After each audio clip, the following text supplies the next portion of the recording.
4 उत्तर है। एक सवाल है, उसके 4 आंसर है, अलग अलग लोगों ने दिए।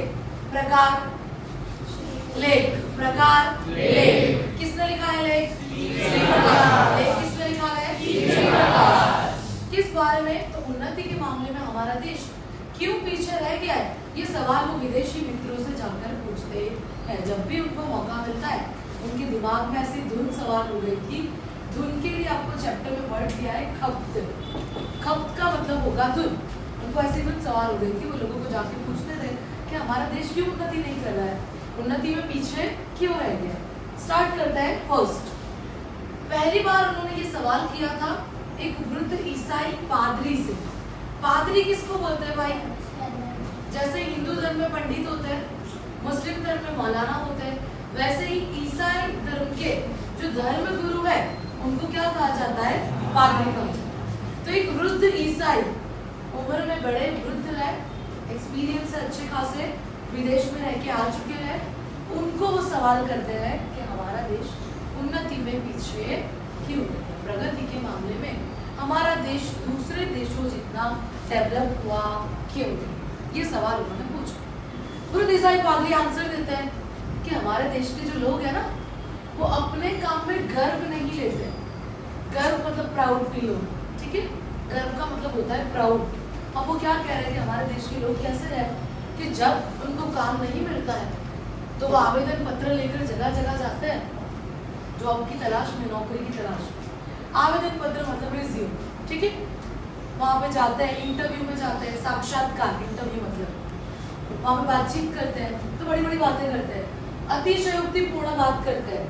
अतिशयोक्तिपूर्ण मतलब बढ़ा चढ़ाकर बोलना, बड़ी बड़ी बातें करना कि भाई मुझे नौकरी मिल जाएगी तो बहुत रिस्पॉन्सिबल बनेंगे, हम बहुत अच्छे से काम करेंगे, ठीक है? आप जितने वक्त में जितना काम पूरा करने का बोलोगे उतने वक्त में करके दे देंगे। ये सारी वो लोग बातें करते हैं जब आवेदन पत्र लेकर साक्षात्कार के लिए जाते हैं तब। लेकिन जब उनको नौकरी मिल जाती है तो उनकी कथनी और करनी, ये दोनों में फर्क आ जाता है। कथनी मतलब कहना, करनी मतलब काम करना। जो वो बोले थे उसके हिसाब से वो लोग काम करते नहीं।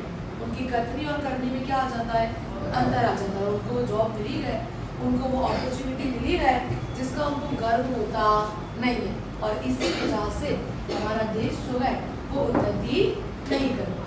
ये फर्स्ट वृद्ध ईसाई पादरी से क्वेश्चन किया था, उन्होंने आंसर दिया। आपको 3 चीजें याद रखनी है ईसाई पादरी ने जो कहा उसमें। यहाँ के लोग काम में गर्व नहीं लेते हैं। सेकंड, कथनी और करनी में उनके फर्क है, वो जो कहते हैं वो करते नहीं है, सिर्फ बड़ी बड़ी बातें करते हैं अतिशयोक्तिपूर्ण होकर। और थर्ड, आवेदन पत्र लेकर जब नौकरी के लिए जाते हैं तो वो जो बातें करके आते हैं उसको सही तरीके से अमल करते नहीं, बल्कि काम मिल जाता है तो मालिक के साथ ही षड्यंत्र रचते हैं कि किस तरह से काम चोरी की जाए, किस तरह से काम टाल दिया जाए। इसी वजह से हमारे देश में उन्नति जो है वो धीरे हो रही है, उन्नति में देश पीछे रह गया है। क्लियर? फर्स्ट समझ आ गया वृद्ध ईसाई पादरी। चलो सेकेंड, और एक वो अपने मित्र से मिलते हैं जो कि विदेश में रह के आ चुके हैं बहुत साल तक। वो थे कौन? तो IAS ऑफिसर थे, सरकारी कर्मचारी। कर्मचारी मतलब एम्प्लॉय, सरकारी मतलब गवर्नमेंट, ठीक है? और रिटायर हो चुके हैं वो, और विदेश में भी रह के आ चुके हैं। वो उनसे जाके सवाल करते हैं श्री प्रकाश कि हमारा देश उन्नति में क्यों पीछे रह गया है। वो आंसर बहुत अच्छा देते हैं। वो क्या कहते हैं?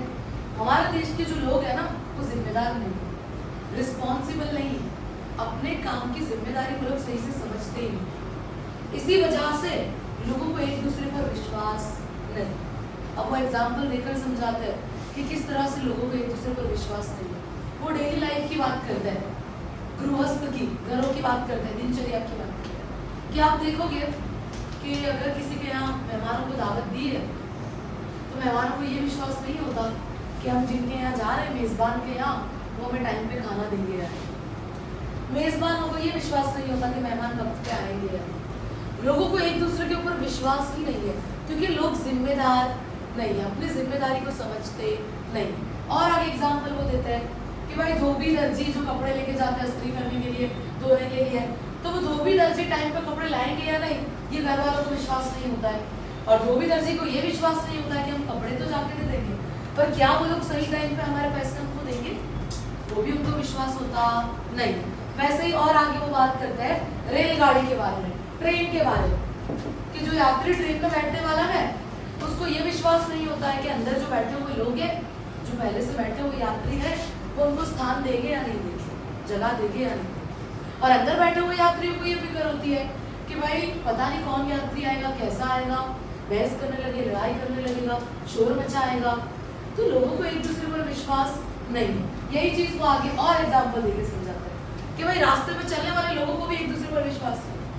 कोई आगे चल रहा है, कोई उसके पीछे चल रहा है, तो पीछे चलने वाले को ये नहीं पता है कि आगे वाला कब छाता इस तरह से खोले कि उसकी आंख में छाता लग जाए, और आगे चलने वाले को ये नहीं पता कि पीछे वाला कब उसको धक्का मार के फेंक। कहने का मतलब किसी को किसी पर भरोसा नहीं है। क्यों नहीं है? क्योंकि हम लोग जिम्मेदार नहीं है। सबकी बात नहीं हो रही है, लेकिन देश का ज्यादातर क्राउड इसी तरह का है। इसीलिए हमारा देश जो ग्रोथ होना चाहिए, जो विकास होना चाहिए, वो होता नहीं, उतनी प्रगति, उतना डेवलपमेंट हुआ नहीं। ये जवाब किसने दिया? वृद्ध सरकारी कर्मचारी जो कि आईएएस ऑफिसर थे, रिटायर हो चुके थे। उन्होंने ये पूरा आंसर दिया कि जिम्मेदार नहीं है, जिम्मेदारी समझते नहीं है, जिसकी वजह से किसी को किसी पर विश्वास नहीं है। घर के एग्जाम्पल दिए, मेहमानों को विश्वास नहीं होता है, धोबी दर्जियों को घर वालों पे नहीं है, घर वालों को उन पर विश्वास नहीं है। ऐसे रेलगाड़ी में यात्रियों को विश्वास नहीं होता है, चलने वाले लोगों को भी एक दूसरे पर भरोसा नहीं है। लोग कहीं पर भी कुछ भी फेंक देता है, कहीं फ्रूट के छिलके फेंक देता है, कहीं पे कोई सुई फेंक देता है, तो दूसरों को तकलीफ पहुंचे ये चीज कोई सोचता नहीं है। जिम्मेदार इंसान हमारे यहाँ पे नहीं, नागरिक जिम्मेदार नहीं। ये रीजन किसने बताया? वृद्ध सरकारी कर्मचारी। क्लियर? ओके। थर्ड, देश की सेवा करने वाली एक महिला जो कि 7-8 साल से सेवा के काम कर रही, लोगों का भला कर, ठीक है, उसको आप पूछते हैं। ये दोनों महिला है, थर्ड फोर्थ जो है ना, तो पहले 7-8 साल से जो सेवा के काम कर रही है उसको पूछते हैं श्री प्रकाश, वो भी विदेश में जाके रह के आई, कि हमारा देश उन्नति क्यों नहीं कर पा रहा है, उन्नति में पीछे क्यों है? अब वो महिला का आंसर बहुत अच्छा है। वो क्या कहती है? हमारे देश के जो लोग हैं ना, बहुत आलसी है, उनको मेहनत का महत्व पता ही नहीं है। श्रम मतलब मेहनत। हमारे देश के लोग परिश्रमी नहीं है, मेहनती नहीं है, इसीलिए पीछे रह गए। सुबह सोने में से ही फुर्सत नहीं मिलती है, काम चोरी करता है क्योंकि आलसी है, और इसी वजह से हमारा देश जो है वो उन्नति में पीछे रह गया। ये किसने कहा? 7-8 साल से जो सेवा के काम कर रही है वो महिला है। उसके बाद फोर्थ, इसने बहुत अच्छी बात कही है, विश्व प्रसिद्ध महिला थी है, पूरी दुनिया में फेमस थी, 40 साल से सेवा के काम कर रही है। और कितने साल से? 40 साल से। और अब वो बूढ़ी हो चुकी है, वृद्ध हो चुकी है। उसको जाके पूछते हैं श्री प्रकाश, विदेश में रह के आई होंगी बहुत टाइम, उनके मित्र है, विदेशी मित्र है, उसको पूछते हैं कि हमारा देश उन्नति में क्यों पीछे है?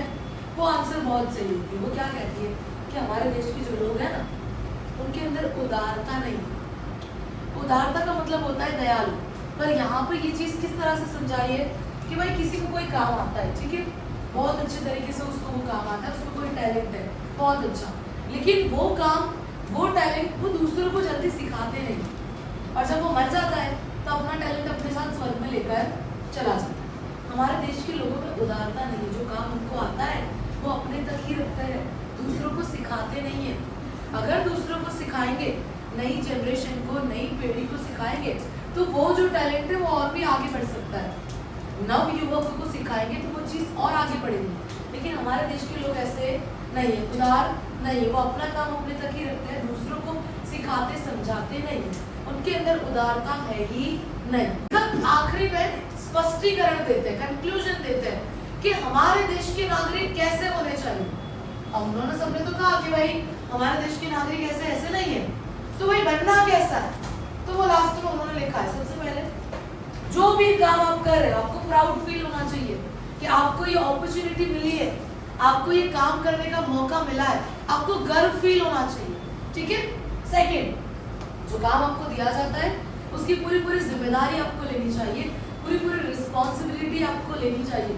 जितने वक्त में आपको काम खत्म करने का बोला गया है उतने वक्त में आपको काम खत्म करके देना चाहिए, काम चोरी नहीं करनी चाहिए। परिश्रम, मेहनत को समझना पड़ेगा, मेहनती बनना पड़ेगा, तभी देश की प्रगति होगी, वरना नहीं होगी। उसके बाद ईमानदार होने चाहिए, अपने काम के लिए अपने मालिक के लिए ईमानदार होंगे तो देश की प्रगति अच्छे से होगी।